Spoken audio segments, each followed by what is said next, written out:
आज सुनने में आया है कि एक लश्कर-ए-तैयबा के एक शख्स थे, he is considered one of the close person of हाफ़िज़ सईद, अदनान अहमद उनका नाम है।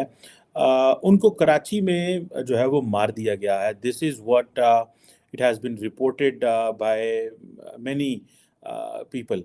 एनी हाउ ये कहा जाता है कि इसका नाम हंज़ला अदनान था। ये हम नामालूम लोगों की, जी हाँ, अननोन गनमैन, उनके कारनामे अभी तक चल रहे हैं। एक-एक करके लोगों को मारा जा रहा है और किसी का पता नहीं लग रहा कि ये कौन है और आके मार के चला जाता है। मास्टरमाइंड कहते हैं इसको इंडियन मीडिया वाले कि 2016 का जो अटैक हुआ था सीआरपीएफ के एनवॉय में। ऐसा नहीं है कि 1 हो, 2 हो, 3 हो, बल्कि अभी तक दर्जन से ऊपर लोगों को उड़ाया जा चुका है डिफरेंट सिटीज़ में, डिफरेंट प्रोविंसेस में पाकिस्तान की। और आज भी जी, ये पिक्चर मैं आपको दिखा रही हूँ, इसका ये भी लश्कर-ए-तोयबा का अदनान अहमद नाम बताया जा रहा है, जिसको कि अननोन गनमैन ने कराची में गोली मार के हलाक कर दिया। और अगर वाक़ई ये खबर सच है तो हो सकता है इसमें राह की इन्वॉल्वमेंट हो। और वो ऑपरेटर्स अपना काम कर रहे हैं, they are not worried, they are doing it the way they want it. ये जो हाफिज सईद साहब और इनकी जमात है, ये पाकिस्तान भर में और पाकिस्तान के बाहर जो है दहशतगर्दी फैलाने में काम करती है। अब बहुत से लोगों को हैरत हो रही है कि आखिर ये पाकिस्तान में हो क्या रहा है। वैसे तो ये बड़ा अच्छा काम है जो हो रहा है और बहुत पहले हो जाना चाहिए था, लेकिन आखिर ये कर कौन रहा है।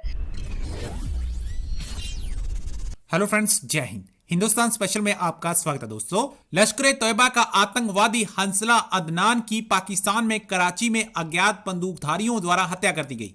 हंसला ने 2015 में जम्मू कश्मीर के उधमपुर में बीएसएफ के काफिले पर हमले की साजिश रची थी। वह 26/11 मुंबई हमले के मास्टरमाइंड लश्कर प्रमुख हाफिज सईद का करीबी माना जाता था। अज्ञात बंदूकधारियों ने अदनान को 2 और 3 दिसंबर की रात को उसके आवास के बाहर गोलियों से भून दिया। अदनान के शरीर में 4 गोलियां लगी थी। सूत्रों के मुताबिक लश्कर-ए-तोयबा का आतंकवादी को पाकिस्तानी सेना गुप्त रूप से कराची के अस्पताल में ले गई। इलाज के बीच 5 दिसंबर को उसकी मौत हो गई। हाल ही में हंसला अदनान ने अपना ऑपरेशन बेस रावलपिंडी से कराची स्थानांतरित कर दिया था। रिपोर्ट्स के मुताबिक 2015 में हंसला अदनान ने उधमपुर में बीएसएफ के काफिले पर हमले की साजिश रची थी। इस हमले में 2 बीएसएफ सैनिक मारे गए थे और 13 अन्य जवान घायल हुए थे। अब पाकिस्तान में जो आतंकी छिपे थे वह चुन चुन कर मारे जा रहे हैं। बात करेंगे सबसे पहले पाकिस्तान की और बात करेंगे हम नामालूम लोगों की। जी हाँ, अननोन गनमैन, उनके कारनामे अभी तक चल रहे हैं। एक-एक करके लोगों को मारा जा रहा है और किसी का पता नहीं लग रहा कि ये कौन है और आके मार के चला जाता है। ऐसा नहीं है कि 1 हो, 2 हो, 3 हो, बल्कि अभी तक दर्जन से ऊपर लोगों को उड़ाया जा चुका है डिफरेंट सिटीज़ में, डिफरेंट प्रोविंसेस में पाकिस्तान की। और आज भी जी, ये पिक्चर मैं आपको दिखा रही हूँ, इसका ये भी लश्कर-ए-तोयबा का अदनान अहमद नाम बताया जा रहा है, जिसको कि अननोन गनमैन ने कराची में गोली मार के हलाक कर दिया या गोली मार के मार दिया उसको। अब बहुत से लोगों को हैरत हो रही है कि आखिर ये पाकिस्तान में हो क्या रहा है। वैसे तो ये बड़ा अच्छा काम है जो हो रहा है और बहुत पहले हो जाना चाहिए था, लेकिन आखिर ये कर कौन रहा है।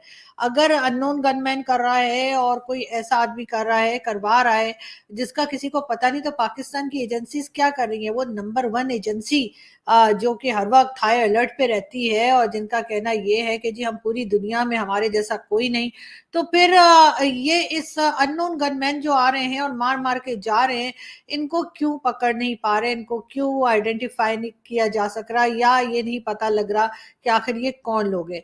इससे आपको याद होगा कि काफी पहले भी जो है वो हिलरी क्लिंटन ने भी कहा था कि जी आप अपने बैकयार्ड में अगर सांप पालेंगे तो वो आपको ही डसेंगे। पाकिस्तान को ये कहा गया था अमेरिका की तरफ से, और आज लगता है कि पाकिस्तान को ये बात अब जाके समझ में आई है और उन्होंने अपना बैकयार्ड जो है उसको उसकी सफाई शुरू कर दी। और ना सिर्फ ये कि सफाई शुरू कर दी है, बल्कि पूरे जोरों शोर से कोई दिन ऐसा नहीं जाता जब इनमें से कोई ना कोई ऐसी खबर ना आए, या चले बीच में हो सकता है एक आध दिन कोई मिस भी हो जाता हो, मगर वीक में 4 से 5 लोग जो हैं वो मारे जा रहे हैं। और अभी तक एजेंसीज खामोश है, पाकिस्तान की आईएसआई खामोश है, पाकिस्तान की गवर्नमेंट कोई बात नहीं कर रही और ना ही किसी और तरफ से हम कोई बात सुन रहे हैं। पाकिस्तान का मीडिया इसमें एकदम चुप है। पाकिस्तान का मीडिया यानी कि जो मेन टीवी चैनल्स हैं जहां पर ये बात की जानी चाहिए, वहां पर कभी इस बात का कोई जिक्र तो क्या कोई खबर तक नहीं लगाता। और ये बात हमें पता लगती है सिर्फ सोशल मीडिया के जरिए या फिर ये कि यूट्यूब चैनल्स पे लोग बात कर लेते हैं। आखिर इतनी खामोशी किस बात की? आखिर टीवी चैनल्स पे इसके बारे में टॉक शोज क्यों नहीं हो रहे? आखिर लोग बात क्यों नहीं कर रहे? कोई पॉलिटिशियन उठ के बात नहीं कर रहा, कोई एजेंसी का आदमी बात नहीं कर रहा, कोई आर्मी ऑफिसर स्टेटमेंट नहीं दे रहा, और ना ही किसी किस्म का कोई हमने देखा कि कोई डिबेट हो रही हो या कोई टॉक शो हो रहा हो जिसमें ये बात की जाए कि आखिर ये सब चल क्या रहा है। यकीनन इसके पीछे अगर देखा जाए और समझा जाए या समझने की कोशिश की जाए तो मुझे जहां तक लगता है वो ये कि इसमें हमारी एजेंसीज यानी कि पाकिस्तान की एजेंसीज खुद ही इन्वॉल्व है। पाकिस्तान की एजेंसीज खुद ही ये कोशिश कर रही हैं कि किसी तरीके से, क्योंकि इन लोगों का सफाया किया जाए। उसकी वजह बहुत सी रीजंस हो सकते हैं उसके। भारत की तरफ से बार बार हमारे ऊपर एलिगेशंस लगाई गई, बार बार भारत की तरफ से कहा गया कि उनके जो डिफरेंट इंसिडेंट्स हुए, चाहे मुंबई अटैक हो या पुलवामा उड़ी और कई दूसरे, उसमें उन्होंने कहा या ये भी आप जानते हैं कि कश्मीर से जिस तरीके से ये जिहादी या कह लीजिए कि नॉन स्टेट एक्टर्स क्रॉस करते रहे हैं, उसके बारे में भी भारत ने बहुत बार शिकायत की है। लेकिन पाकिस्तान की तरफ से कोई खास जवाब नहीं मिला, बल्कि पाकिस्तान ने हमेशा इन बातों को इनकार ही किया है। लेकिन इस वक्त जो भारत की पोजीशन है, खास तौर पे भारत की जो इकोनॉमी है उसको लेकर यकीनन एक बहुत प्रोमिनेंट तरीके से भारत आगे बढ़ रहा है और उसकी बात सुनी जा रही है, उसको देखा जा रहा है, उसके साथ खड़ा हुआ जा रहा है। ये बात पाकिस्तान के लोग अच्छे से समझते हैं और खास तौर पे पॉलिसी मेकर्स इस बात को बहुत अच्छे से अंडरस्टैंड करते हैं। यही वजह है शायद कि अब उन्होंने सोचा होगा कि अब तो ये हमारा ये ड्रामा चलेगा नहीं कि जी हम नहीं जानते, हमें नहीं पता, और इन लोगों को मगर रोका कैसे जाए। जिन लोगों को बरसों खिलाया पिलाया और यही ट्रेनिंग देकर और इन्हीं कामों पे लगा रखा है कि यहाँ जाके लोगों को मार दो, वहां जाके अटैक कर दो, और इसी किस्म की जो हरकतें करवाई जाती रही हैं अफगान वॉर के नाम पर भी, जिस तरह से जो कुछ हुआ, और उसके बाद कश्मीर का जो एक राग अलापा गया पाकिस्तान की तरफ से, तो उसको अब बढ़ावा तो दे दिया है। मैं ये नहीं कहूंगी कि 200 400 500 लोग, बल्कि हजारों लाखों लोग जो हैं अब वो इसी माइंडसेट के पाकिस्तान में घूम रहे हैं, जिनको लगता है कि जिहाद करना।